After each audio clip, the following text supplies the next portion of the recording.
Hola, ¿qué tal? ¿Cómo están? Yo soy Kiria Montoya y es un placer darles la bienvenida nuevamente a un programa más de Psicodiálogos con Mares. El día de hoy vamos a tratar un tema muy interesante y muy en boga últimamente que se llama ansiedad y depresión. ¿Cómo no morir en el intento? Y por eso le damos la más cordial bienvenida al doctor Lino Palacios. Muchas gracias por acompañarnos. Gracias a ti. Al contrario, él es paidopsiquiatra, es decir, es especialista en niños, adolescentes y adultos. Psiquiatría en niños, adolescentes y adultos. En realidad. También es egresado del Instituto Nacional de Psiquiatría y socio fundador de la Clínica Benessere. Bienvenido, doctor. Pues muchas gracias por la invitación, Kiria. Al contrario, pues vamos a entrar de lleno a un tema que hoy en día de verdad que está en la boca de muchas personas y que se habla cada vez más de la ansiedad y la depresión. Sin duda la pandemia nos llevó de alguna manera a pensar en la salud mental, ¿no? Y la depresión y la ansiedad son dos condiciones que probablemente podrían ser problemas de salud mental. Así es, y pues primero que nada, cuéntanos, ¿qué es la ansiedad? Y nos están viendo, seguramente han sentido ansiedad, ellos nos podrían explicar mucho mejor cómo se siente la ansiedad. Ahora, no muchos nos podrían explicar cómo se siente un trastorno de ansiedad. Cerca de entre el 15 y 20% de los mexicanos pueden tener en algún momento un trastorno de ansiedad a lo largo de su vida. Hay quien dice que 1 de cada 3, es decir, hasta un 30%. Y cuando hablamos de un trastorno de ansiedad, estamos hablando de diferentes padecimientos, es decir, alguien que puede tener un trastorno de ansiedad generalizada, alguien que puede tener, y ahorita iremos un poco a la definición, alguien que tiene crisis de angustia, que es lo más frecuente, alguien que puede tener alguna fobia, miedo a hablar en público, o fobias específicas, ¿no? Esos serían algunos de los trastornos de ansiedad.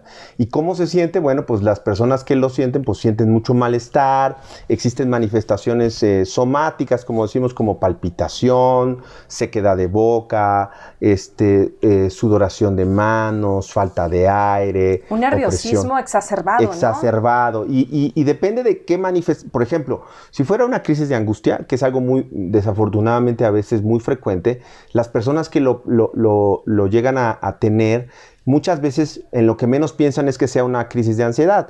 En lo que piensan de pronto es que se van a infartar, o se van a morir, o que algo muy malo está sucediendo y tienen ganas de salir corriendo. Esa es una crisis de angustia muchas veces, y muchas veces los llevan a las salas de urgencia de los hospitales generales, y generalmente cuando llegan ahí y los evalúan, lo que pasa es que dicen, pues, entre comillas, no tienes nada. Y entonces la persona dice, ¿cómo que no tengo nada? Si todo lo que sentí, en realidad... Pero si sentía que no podía respirar, claro, doctor, a lo mejor es COVID, ¿no? Claro, exactamente. Y entonces pasó. Y entonces, finalmente, lo que tenemos que entender es que, más bien, en los estudios que les hicieron, afortunadamente no era un problema del corazón, pero puede ser, está relacionado con alteraciones en ciertos neurotransmisores que tenemos en el cerebro y que nos ayudan a funcionar, como la serotonina y la noradrenalina. Es que es muy interesante lo que dices, doctor, porque se conjugan varias cuestiones, porque es psicológico, es emocional y se convierte en algo físico también por esta respuesta. Neurobiológico. Ay, me sudan las manos, justo. Estoy así que tengo taquicardia, no puedo respirar, o sea, toda esta respuesta física que el cuerpo, por nuestra mente y nuestra emoción, nos está manifestando, ¿no? Y fíjate que eso que bien dices, yo más bien creo que es todo lo que tú acabas de mencionar, pero resalto el aspecto neurobiológico. ¿Y por qué lo resalto? No porque yo piense que solamente sea algo biológico y descarte lo psicológico. El problema es que muchas veces cuando pensamos en lo psicológico o pensamos en lo emocional, en un país en donde el echaganismo es muy frecuente, las familias de personas con este padecimiento dicen, oye, pero pues si no pasa nada, todo está bien, no tienes por qué sentirte así, si te está yendo tan bien, échale ganas, ¿no? Claro. Entonces, en realidad, está fuera de su control. Es una condición en salud mental que necesita atención y necesita tratamiento, y lo que menos tienen esas personas es control sobre la situación. ¿Y en qué momento estas personas que están experimentando la ansiedad pueden diferenciar, más bien, pueden distinguir que necesitan ayuda, que ya no lo pueden controlar por ellos mismos o por sus papás o la gente que está alrededor de ellos. Fíjate que eso es muy interesante porque hay muchos factores que están de la mano del reconocimiento temprano.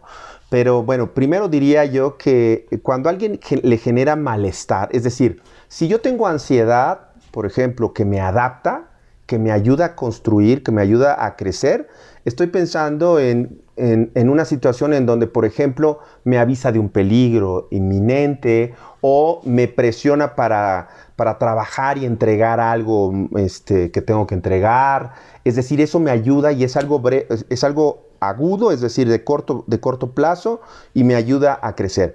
Pero si estoy pensando en alguien o en una sensación que prevalece mucho tiempo, la persona empieza a tener dificultades para funcionar, ya no llega a tiempo a trabajar, tiene dificultades en sus relaciones interpersonales, tiene problemas de sueño, entonces ya no estamos hablando de algo normal y al contrario, es algo que si no se trata va a tener más dificultades. Y aquí quisiera hacer una puntualización al respecto de lo neurobiológico.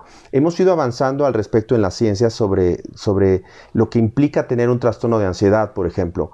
Y como también lo vamos a abordar en el tema de la depresión o de los trastornos afectivos, el sistema inmunológico sufre de alguna manera. Es decir, cuando yo tengo un estrés crónico, mi sistema inmunológico sufre y empieza a tener problemas.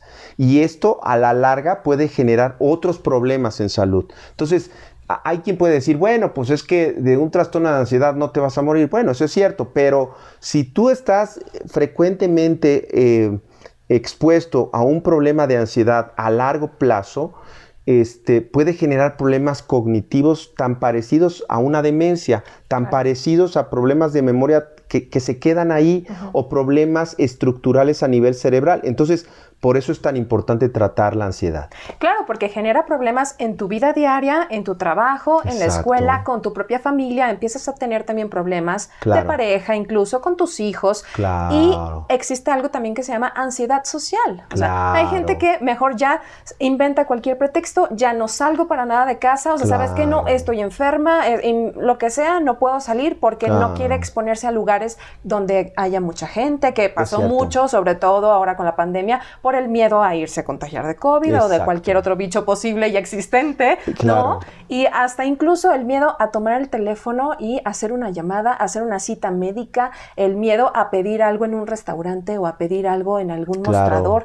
Eso también genera ansiedad, es parte de la ansiedad social. También es muy cierto porque pensaba que, por eso decía al principio de la charla que la pandemia nos ayudó a recordar qué tan importante es la salud mental. Y otra vez en el ejemplo que bien traes a colación, que es el tema del miedo al contagio. Si pensamos en razones del tiempo, al inicio de la pandemia era normal tener miedo a saludar a alguien, tener miedo a estar en contacto con la gente.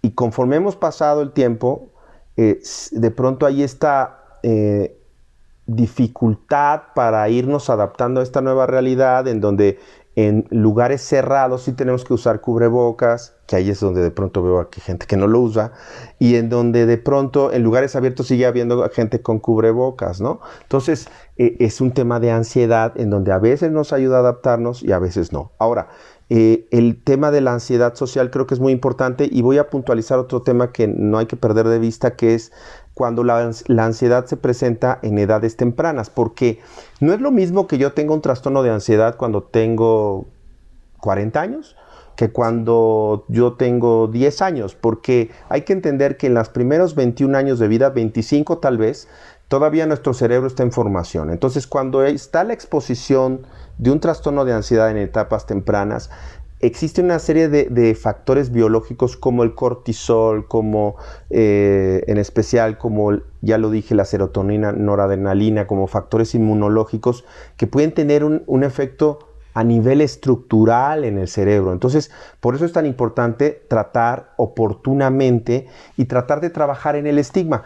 El aspecto de la ansiedad social, estaba yo pensando ahora con el tema de la pandemia, lo vuelvo a recordar, porque quizás a muchas personas con fobia social no ansiedad social, pero bueno, finalmente es un concepto muy similar, pues les vino muy bien porque salieron de casa, ¿no? Entonces en ese momento pues se adaptaron. Ahora cuando vienen otra vez, se empiezan a relajar las medidas y tenemos que regresar, otra vez emerge. Entonces es muy importante entender que la ansiedad, cuando de alguna manera nos ayuda a adaptarnos está bien, pero cuando nos de alguna manera genera más malestar, nos imposibilita adaptarnos, tenemos dificultades en nuestra interacción y adaptación al grupo, entonces estamos hablando de una ansiedad que necesita ser evaluada por un profesional de la salud. Después de hablar de la ansiedad, doctor, ¿cómo ahora identificamos a la depresión? ¿Van de la mano? ¿La depresión es hereditaria? Eso. Ese es otro. Respondiéndote primero. ¿Van de la mano? Sí, muy frecuentemente. Sí. Tenemos que entender, primero hacer esta, otra vez como en el tema de la ansiedad, aquí hacer la diferencia entre tristeza y depresión. Cuando hablamos de tristeza estamos hablando de una emoción. Cuando estamos hablando de depresión o de trastornos afectivos estamos hablando de una condición en salud mental que afecta a alrededor del 20% de la población mundial en algún momento de la vida, es decir, 1 de cada 5 seres humanos tuvimos, tenemos o vamos a tener depresión. Y es una condición de salud que se ha asociado mucho a padecimientos cardíacos, es decir,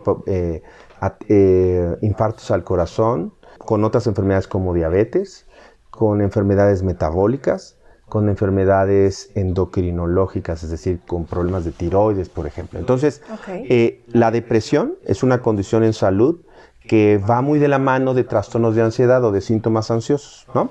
Y es una condición que necesita atención y que lo que se sabe en estudios en gemelos, por ejemplo, es decir, esos son estudios en donde nos permiten con la metodología, de alguna manera, llamamos nosotros, los que nos gusta un poco hacer ciencia, es controlar, es decir, todos están bajo un mismo contexto medioambiental, por decirlo de alguna manera, y entonces con un bagaje de genes vemos quiénes se deprimen y no, y entonces encontramos que el 50% de los factores que están asociados a una depresión son factores que están relacionados con genes o con aspectos neurobiológicos. Entonces, sí, entonces cuando tú encuentras en alguna familia a alguien con un trastorno depresivo, y sabemos eso también, entre más temprano inicie una depresión, los factores biológicos van a ser mucho más fuertes. Entre más tarde inicia, va a ser mucho menos el peso de los factores biológicos. Entonces, cuando yo encuentro en un niño o en un adolescente un trastorno depresivo, yo tengo que pensar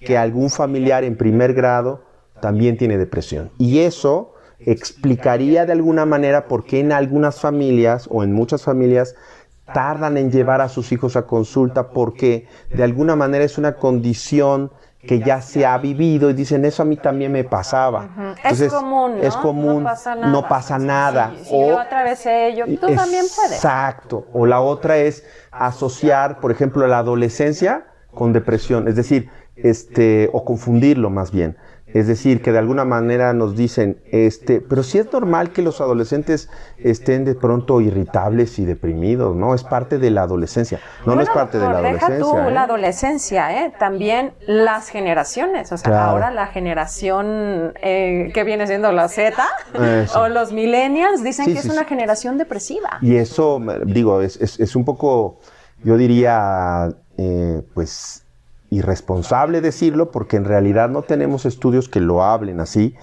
y yo creo que favorece el estigma. En realidad lo que yo quiero dejar claro es que cualquier ser humano, seamos de la generación que seamos, tenemos el mismo riesgo de padecer depresión, que algunos tenemos un poco más de riesgo porque tenemos un antecedente de la abuela, de la mamá, de papá con depresión, sí. Ahora, también dejar claro esto no es culpa de nuestros padres ni de nuestros abuelos el que nosotros nos hayamos deprimido.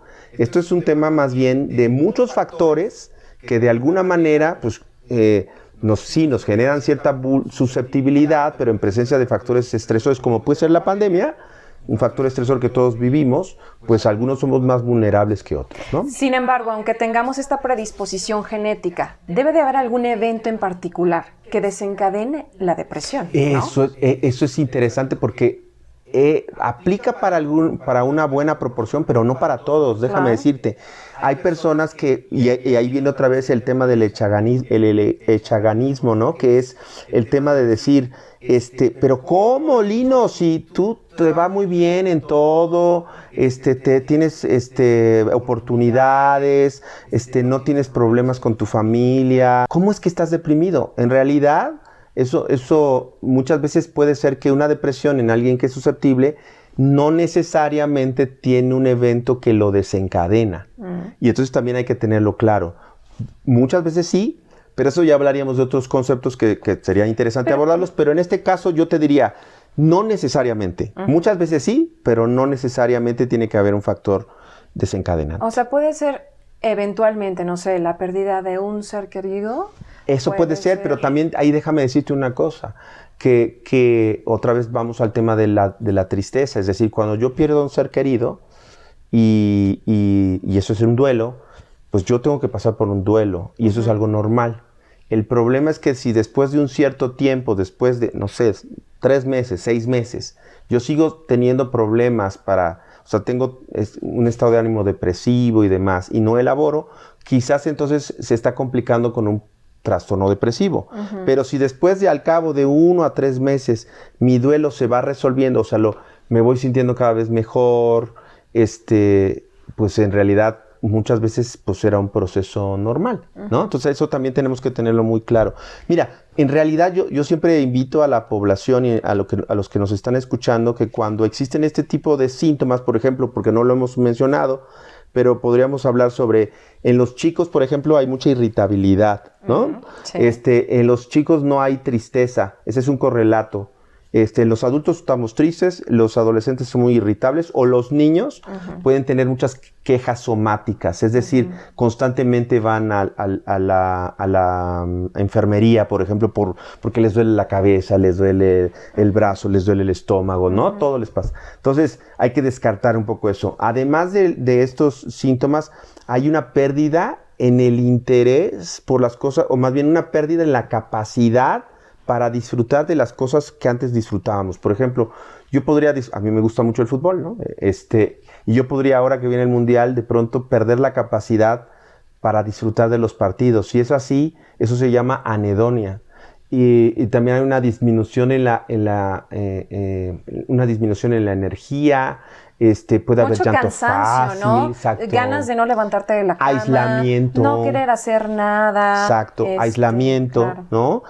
Problemas de sueño, es decir, llego a la cama a querer dormir y no me puedo dormir, o me levanto en las noches y me cuesta trabajo volver a dormir, o el insomnio terminal, que es, me levanto más temprano de lo que yo tendría que levantarme, me siento cansado, pero ya no me puedo volver a dormir, o desafortunadamente esto va evolucionando y pueden haber ideas de desesperanza, ideas de minusvalía, y entonces de sentirte menos, de sentirte inútil, exacto. ¿no? Entonces, ¿para qué estás aquí si realmente no estás aportando nada? Exacto, y entonces desafortunadamente viene una complicación tan lamentable, tan trágica como la ideación suicida y el suicidio consumado. Entonces, es importante dejar claro que por eso es necesario el tratamiento integral de cualquier paciente, porque en aquellos pacientes que tienen este riesgo, pues muchas veces no llegan a consulta y muchos de ellos pueden atentar contra su vida. Híjole, es súper fuerte, incluso claro. Autolesionarse, ¿no? O sea, son focos rojos que se van empezando a presentar en alguien, sobre todo las personas que estén alrededor de alguien que padezca depresión. Pues podría estar ser muy atentos, ¿no? Ante este tipo de foquitos de atención para ayudarlo, para ver cómo buscar asesoría, ayuda. Y fíjate que eso es un tema también muy importante, porque luego las familias me preguntan, ¿y qué puedo hacer yo para ayudar a mi ser querido que tiene depresión? Entonces yo lo que les digo primero es, lo que tienes que hacer es solamente estar. O sea, porque el tema es, de pronto hay como esta presión de las familias, porque se entiende de pronto de ver a su familiar que tiene algún problema, y entonces ahí está roce de decir, oye, pero levántate, vamos a hacer algo. Está bien, hay que ayudar, hay que ofrecer esa de alguna manera, cierta presión, pero sin llegar a la discusión, y sirve mucho más el decirle, estoy aquí, lo que necesites, yo estoy para ayudarte, ¿no? Eso sirve mucho más que decirle, oye, muévete, no estás haciendo nada, eres un flojo. Eso no va a ayudar en absoluto. Eso no le ayuda absolutamente, porque en realidad no va a generar un cambio. Exacto. Yo lo que he visto muchas veces también es que las familias se desesperan, porque una vez que ya están mucho más estables los pacientes, de pronto hay esta idea como de querer presionarlos para que dejen un tratamiento, diciéndole, oye, pero pues ya, ¿no? Échale ganas, ¿no? Otra vez el echaganismo, ¿no? Sí. Mexicano. Pero pues no, en realidad uno tiene que ser muy paciente, entender y recibir, y más bien tratar de transmitir que uno apoya en ese proceso que seguramente no la están pasando mal. Lo que pasa es que a veces es difícil sentirse contento, entusiasmado o con motivación si la circunstancia de vida no te lo está permitiendo. Claro. ¿Primero el psicólogo o primero el psiquiatra? Mira, yo no soy de primero, yo creo que el que tengan más a la mano. Hay extraordinarios psicólogos, profesionales de la salud mental que ayudan a los pacientes, y si es el que está más a la mano, hay que buscarlo. Si al que tienen más a la mano es un médico, puede ser un médico familiar, un psiquiatra, neurólogos. Un médico también es para que ellos les orienten y puedan recibir la atención. Ya los van a ir canalizando con la persona adecuada, ¿no? Sin Para duda, que les pueda ayudar. sin Por duda. eso, amigos, si se sienten identificados con cualquiera de las cuestiones que tratamos en el programa del día de hoy, no duden en pedir ayuda. Exacto. Y pues bueno, yo nada más quiero agradecerte, doctor, No, por pues habernos gracias a ti. acompañado en el programa de hoy. Con todo gusto. Muchas gracias por todo. Y antes de irnos, no olviden, por favor, suscribirse a nuestro canal Mares Salud Integral. Denle me gusta y también compártanlo en sus redes sociales. Búsquenos como Mares Salud Integral. Yo soy Kiria Montoya y en esta tarde nos acompañó Lino Palacios. Doctor, muchas gracias. Gracias a ti. Hasta luego, que estén muy bien. Chao.